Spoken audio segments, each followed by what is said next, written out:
दोस्तों, अगर किसी 14 साल के बच्चे को एक कोर्ट मौत की सजा देता है तो मतलब ज़रूर उस बच्चे ने कुछ ऐसा क्राइम किया है जो कि उम्र का लिहाज रखते हुए भी माफ़ी के लायक नहीं है। तो ऐसा क्या क्राइम किया था अमेरिका के रहने वाले एक 14 साल के लड़के ने जो कि उसको मौत की सज़ा सुनाई गई? कुछ नहीं। जी हाँ दोस्तों, उस लड़के का कसूर सिर्फ इतना था कि उसका रंग काला था। जॉर्ज स्टाइनी, एक 14 साल का बच्चा जिसको कि अपने काले रंग की कीमत अपनी जान देकर चुकानी पड़ी। ये कहानी है अमेरिका के कानून द्वारा किए गए सबसे बड़े इनजस्टिस की, जहां बिना किसी सबूत और गवाह के 1994 में एक 14 साल के बच्चे को खूनी करार देते हुए 3 महीने के अंदर अंदर उसको मौत के घाट उतार दिया गया। 2013 में उस बच्चे की मौत के लगभग 70 साल बाद कुछ ऐसा होता है जिसकी वजह से जॉर्ज के केस को रीओपन किया जाता है। केस को रिव्यू करने पर जॉर्ज को उसकी मौत के 70 साल बाद बेकसूर घोषित किया जाता है। दोस्तों, 14 साल की उम्र में उस मासूम से बच्चे को इस बात का भी अंदाजा नहीं होगा कि उसके साथ क्या किया जा रहा है। देखते ही देखते उसको अपने माँ बाप से अलग कर इस दुनिया से रवाना कर दिया गया। आखिर अमेरिका जैसे डेवलप्ड और एडवांस देश में खुलेआम एक बच्चे के साथ इतना बड़ा इनजस्टिस कैसे हो सकता है? 2013 में क्या हुआ था जिससे कि जॉर्ज के केस को रीओपन करना पड़ा? चलिए दोस्तों, शुरू करते हैं इस केस की स्टोरी। 1940 के दशक में अमेरिका में रेसिज्म अपने पीक पर था। उस समय अमेरिका में काला होना एक श्राप के समान था, जहां सभी अच्छी नौकरियां, पैसा और शोहरत गोरे लोगों को नसीब होता था, वहीं काले लोगों को मजदूरी, साफ सफाई और यहाँ तक कि भीख मांगकर 2 टाइम का खाना नसीब होता था। 14 साल का जॉर्ज 5 फीट 1 इंच और 40 किलो का छोटी कदकाठी वाला लड़का था। वो अमेरिका के एक शहर साउथ कैरोलिना में एक छोटे से गांव में अपने माँ बाप, एक भाई और 2 बहनों के साथ रहता था। जॉर्ज के पिता एक लकड़ी काटने की फैक्ट्री में काम किया करते थे और उनका पूरा परिवार कंपनी द्वारा दिए गए एक घर में रहता था। उनके गांव में गोरे और कालों के रहने के लिए अलग अलग इलाके थे।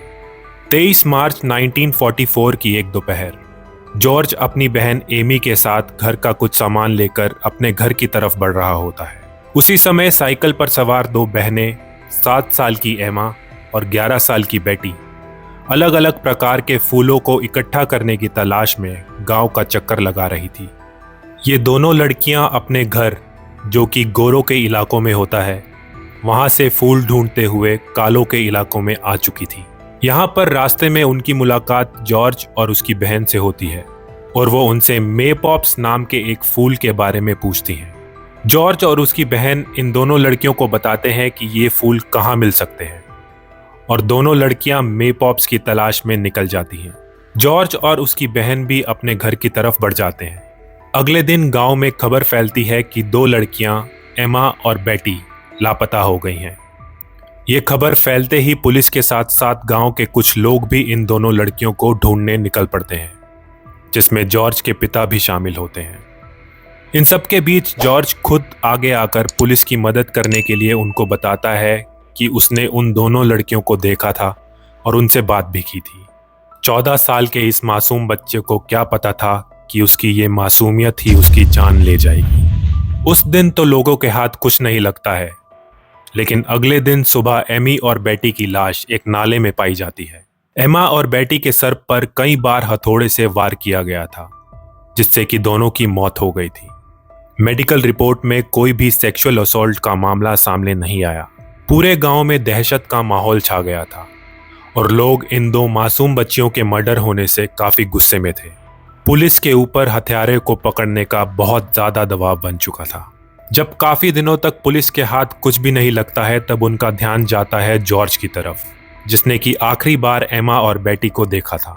जॉर्ज का गरीब और काला होना ही उसकी बलि का बकरा बनने के लिए काफी था। पुलिस जॉर्ज को उसके घर से उठाकर पुलिस स्टेशन लेकर आती है और उसको डरा धमकाकर ये कबूल करवा लेती है कि उसी ने एमा और बेटी का कत्ल किया है। जॉर्ज को उसकी कोर्ट की सुनवाई तक जेल में डाल दिया जाता है और उसको अपने माँ बाप तक से मिलने नहीं दिया जाता। कोर्ट की सुनवाई का दिन आता है। इस सुनवाई में कई सारे जज थे और सभी के सभी गोरे थे। जॉर्ज को एक वकील तो दिया जाता है, लेकिन उस वकील को जॉर्ज को बचाने में कोई इंटरेस्ट नहीं था। जॉर्ज के वकील ने जॉर्ज के फेवर में एक भी गवाह नहीं बुलाया, कोई सवालात नहीं किए और ना ही कोई सबूत पेश किया।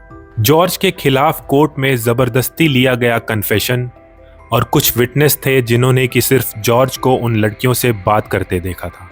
जॉर्ज के खिलाफ कोई भी ठोस सबूत मौजूद नहीं था। इसके बावजूद सिर्फ पहली ही सुनवाई में जॉर्ज को इलेक्ट्रिक चेयर द्वारा मौत दिए जाने की सजा सुना दी जाती है। जॉर्ज के पेरेंट्स को कोर्ट में भी नहीं आने दिया जाता।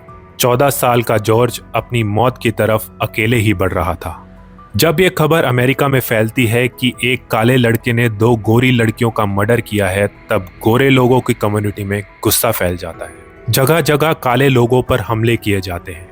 जॉर्ज के पिता को नौकरी से निकाल दिया जाता है और उनके परिवार को कंपनी का घर छोड़ना पड़ता है। जॉर्ज के परिवार को यह भी नहीं बताया जाता कि आखिर जॉर्ज को किस जगह रखा गया है। जॉर्ज और उसके परिवार के साथ हो रहे अन्याय को देखकर ब्लैक कम्युनिटी में भी प्रोटेस्ट शुरू हो जाता है और जॉर्ज को एक फेयर ट्रायल देने की मांग की जाती है। जॉर्ज की मौत को रोकने के लिए गवर्नर के ऑफिस में हजारों लेटर्स और अपील भेजी जाती हैं, लेकिन सभी को इग्नोर कर दिया जाता है। 16 जून 1944 जॉर्ज की मौत वाले दिन फाइनली उसके पेरेंट्स को उससे मिलने दिया जाता है। जॉर्ज और उसका परिवार लाचारी के मारे रोने के अलावा और कुछ नहीं कर सकते थे। कुछ देर बाद जॉर्ज अपनी छोटी सी जिंदगी का आखिरी सफर तय करते हुए हाथों में बाइबल लिए इलेक्ट्रिक चेयर की तरफ बढ़ता है। जॉर्ज से उसकी आखिरी ख्वाहिश पूछने पर वो अपने सर को हिलाते हुए ना का इशारा करता है। जिस इलेक्ट्रिक चेयर पर जॉर्ज को बिठाया जाता है वो किसी बच्चे के लिए नहीं बनी थी, इसलिए जॉर्ज उस पर फिट नहीं बैठ रहा था। जॉर्ज को चेयर पर फिट करने के लिए उसको उसकी बाइबल पर बिठाया जाता है। जॉर्ज के चेहरे को एक कपड़े से ढका जाता है। जॉर्ज अपनी मौत को नजदीक देख रोने लगता है, लेकिन गोरे भेड़िए तो बस जॉर्ज के खून के प्यासे थे।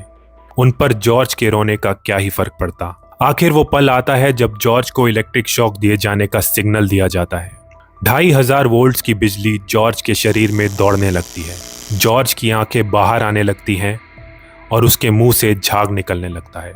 2 और शॉक्स और जॉर्ज की सांसें थम जाती हैं और एक बेकसूर जान रेसिज्म की नफरत का शिकार हो जाता है। इस कहानी में 2013 में एक नया मोड़ आता है जब एक शख्स अपनी जिंदगी की आखिरी सांसें गिनता हुआ ये बयान देता है कि बेटी और एमा का कत्ल असल में उसने किया था, ना कि जॉर्ज ने। और ये शख्स उसी जूरी का हिस्सा होता है जिसने कि जॉर्ज को मौत की सजा सुनाई थी। जॉर्ज की मौत के 70 साल बाद 2014 में जॉर्ज का केस रीओपन किया जाता है। इस केस की जज ने यह फैसला सुनाया कि जॉर्ज का ट्रायल एक अनफेयर तरीके से किया गया था। एक 14 साल के बच्चे को बिना किसी सबूत के सिर्फ 3 महीने के अंदर मौत की सजा दे दी गई। इसलिए जॉर्ज को बेकसूर बताते हुए उसका नाम इस केस से वापस लिया जाता है। इस फैसले की खुशी जाहिर करने के लिए जॉर्ज तो इस दुनिया में मौजूद नहीं था, लेकिन उसके भाई बहन ये दिन देखने के लिए अपने आप को बेहद खुशकिस्मत समझते हैं।